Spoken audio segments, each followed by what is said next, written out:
My wife was blatantly racist to our son's girlfriend because she is black. But when she asked me to side with her, I told her she was a hypocrite worse than her parents, and that I wouldn't tolerate it. I 53 men am white. My wife of 30 years, Naomi, is Japanese. We have 3 kids. This story focuses on my oldest son, Kyle, 28 me. When Kyle first got to college, she began dating a Japanese girl, and when he introduced her to my wife, Naomi loved her. They didn't end up working out. But for the past 3 years, my son has been seeing Danny, a black girl. My son was in medical school across the country, and he ended up meeting Danny because they both were volunteers at a soup kitchen.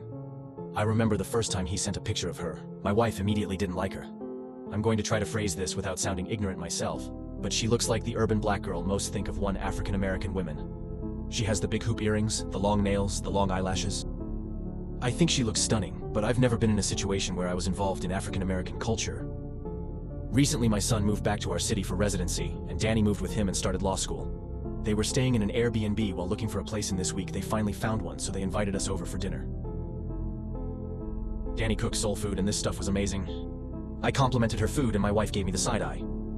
Naomi then pulled out her phone and asked Danny why does she dress like that, and why was she twerking in public. Kyle asked his mom what her problem was. I then took the phone to scroll through Danny's Instagram, and while she did have some videos of her having fun, she also had plenty of pictures of her academic achievements.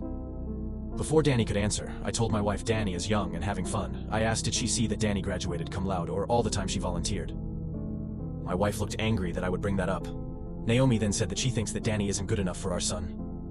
Danny then asked why Naomi loved Kyle's ex so much. She didn't graduate with honors. She has many different boys that she posted on social media. Danny then said it's evident the reason Naomi doesn't like her is because of her race. Naomi doubled down and said, so what? I've never heard Kyle even disrespect his mother, but he told her to get the F out. Naomi left crying in the car on the ride home. I asked her what was her problem. She asked why didn't I defend her. I said because she was being a racist and a hypocrite and she's acting just like her parents. Her parents didn't like me because I was white. She just said it's different and was just silent on the way home. And when we got to the house, she locked herself in the room and started crying. I can't feel bad for her because if someone disrespected my wife the way she disrespected Danny, I would have absolutely did the same exact thing Kyle did. But either because I was also harsh towards her in this situation.